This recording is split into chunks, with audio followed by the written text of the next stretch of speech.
السلام علیکم ورحمۃ اللہ وبرکاتہ۔ میں ہوں آپ کا خادم روحانی معالج قاری محمود الحسن نقشبندی اویسی، اور آپ دیکھ رہے ہیں ہمارا چینل روحانی ادارہ۔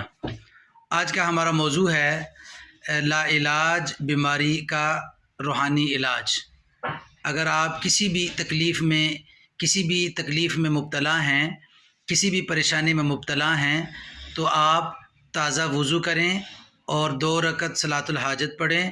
پہلی رکعت میں 10 مرتبہ قل یا ایھا الکافرون، دوسری رکعت میں 10 مرتبہ قل ھو اللہ پڑھ کر نماز مکمل کریں۔ نماز کے بعد سورۃ اخلاص 11 مرتبہ پانی پہ دم کر کے پی لیں۔